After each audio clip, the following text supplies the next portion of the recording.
Hello friends, कैसे हैं आप लोग। सबको मेरा नमस्कार।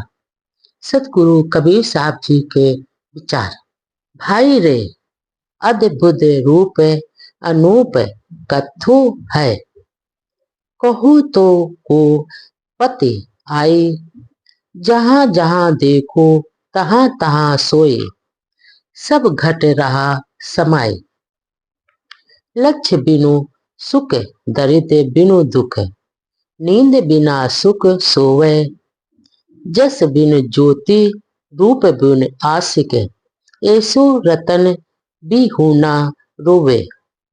ब्रह्म बिनु गंजन, मणि बिनु नीरग। रूप बिना बहुरूपा। तिथि बिनु सुरत, रहस्य बिनु आनंद। ऐसो चरित अनूपा। कई कबीर जगत हरे, मानक देखो चित अनुमाने। परिहरि लाख लोभ कुटुम, तजे तजौ न सारंग पानी।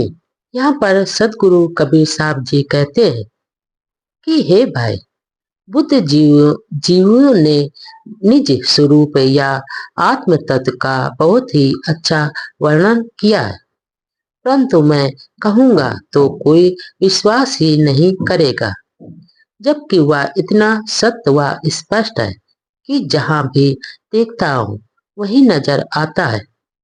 यहाँ तक कि सभी प्राणियों के दिलों में भी वही समाया हुआ है। इसका तात्पर्य यह है कि जो उक्त निज स्वरूप को जान लेता है वह बिना लखपति हुए भी सुखी रहता है, और जो उसे नहीं जान सकता है वह हमेशा दरिद्रता न होते हुए भी वह दुखी रह ही रहता है। यही नहीं, जिसे निज आत्म स्वरूप का बोध हो गया वह नींद के समय ही नहीं अपितु हर समय सुख की नींद में सोता है, और बाहरी यश कीर्ति के बिना भी निरंतर वह प्रकाशवान रहता है। निज स्वरूप चेतन का आंख से देखने वाला कोई लौकिक रूप नहीं होता है, परंतु साधक उसी में प्रेम मग्न हमेशा रहता है, आत्मलीन रहता है। और ऐसे निज स्वरूप चेतन रत्न के ज्ञान के बिना मनुष्य संसार के स्वप्न में हमेशा पड़ा हुआ रोता रहता है, और अपनी आत्मिक शक्ति में कोई भ्रम नहीं है, और वह परम सत्य ज्ञान या स्वयं का है। परंतु अज्ञानतावश मनुष्य जीवन भर अपने आप का ही तिरस्कार हमेशा करता रहता है। जीव आग से दिखने वाली मणि नहीं होती है, फिर भी इसकी परख करनी चाहिए, अर्थात स्वयं स्वरूप शोधन ही जीवन का लक्ष्य है। यह जीव प्रहार रूप के बिना भी बहुरूपिया है, और सभी देवों के रूप में भी यही विद्यमान है, अर्थात यह तो चींटी हाथी में भी मनुष्य सब में विद्यमान है। बुद्धिमान पुरुष बाहरी आडंबर के बिना अपनी सूरत निज स्वरूप में हमेशा लीन रहते हैं, आत्मलीन वो रहते हैं, और उनका आनंद बाहरी रास रंग का न होते हुए भी आत्म जनित यानी अनंत होता है। उसका स्वरूप स्थित का चरित्र संसार से विलक्षण या अलग नहीं होता है। सतगुरु कबीरदास जी आगे कहते हैं कि ये संसार में निजात देव रूपी हरि की मणिक है, और यही परम तत्व है, और यह रत्न है। इसे परखो, धन और कुटुंब का लोभ छोड़कर इस आत्मदेव रूपी सारंग पाड़े का भजन करो। भाई रे, गैया एक पिरच्छ जियो है। गैया भार अभार भव भारी। नो नारी को पानी पियतु है। दृसा तेव ना बुझाए। कोठा 72 और लो लावे ब्रज की वार लगाई।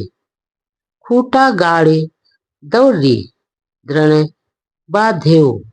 तयो तोर पराई। चारि वृक्ष छो शाखा वाके, पत्र 18 भाई। ए एतिक ले गम की ही से गैया, गैया अतिरे हर आई। ई सातो औरों के हैं, सातो 9 और 14 भाई। एतिक ले गैया खाए पड़ायो, गैया तयो ना अघाई। कुर्ता में राती है गैया, सेत सिंह है भाई। अवरण वरण किछो नहीं वाके, खद अखद ही खाई। ब्रह्मा विष्णु खोजी ले आए, शिव सनकादिक भाई।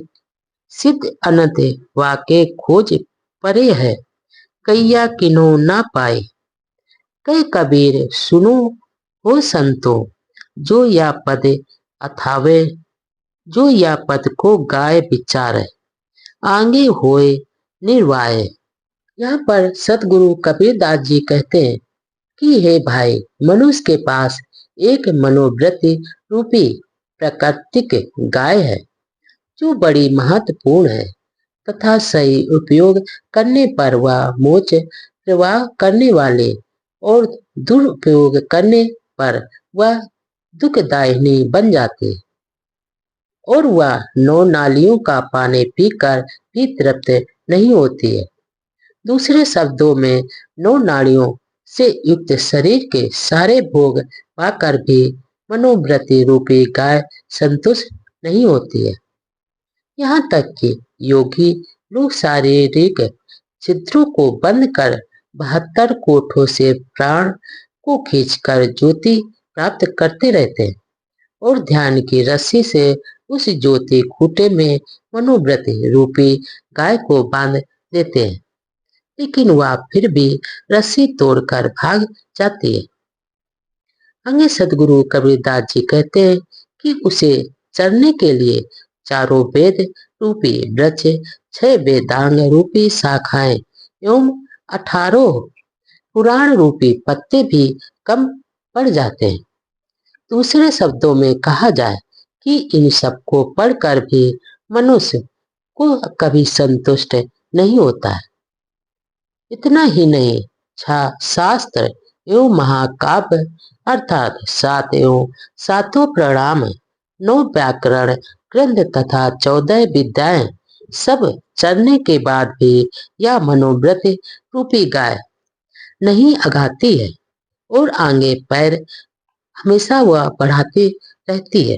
इतना ही सब पढ़कर सुनकर भी इस मनोवृत्ति रूपी गाय का मन कभी शांत नहीं होता है। आगे सदगुरु कबीरदास जी कहते हैं कि यह गाय बहुरूपिया गाय केवल श्वेत सिंह के कारण ही अच्छे लक्षण की कही जा सकती है। वैसे यह गाय निरंतर पूर्णता के प्रयास में ही रहती है, परंतु इसकी दिशा गलत होने के कारण ही यह खाद्य अखाद्य सब खा जाती है। इसका तात्पर्य यह है कि यह गाय मनोवृत्ति रूपी गाय जब चाहते हुए भी दिशाहीन होने के कारण हमेशा भटकती रहती है। इस गाय को ब्रह्मा विष्णु महादेव सनकादि असंख्य साधक सिद्धि योगी खोज रहे हैं, परंतु कोई पा नहीं पाता है इस गाय को। सभी काल्पनिक और परोक्ष परम तत्व की ही खोज में हमेशा लगे रहते हैं। जो काल्पनिक है वह कहीं नहीं मिलेगा, मगर वे मनोव्रत की लीला के कारण ही वो हमेशा उसको खोजते रहते हैं। आगे सदगुरु कबीरदास जी कहते हैं कि हे संतों, जो इस पद का अर्थ समझ सके समझ जाएगा और इसको गाकर इसका विचार करेगा, उस मनोव्रत रूपी गाय से आगे निज स्वरूप में समा जाएगा और उसी स्थिति में जीवन पर्यंत वह हमेशा निर्वाह करेगा।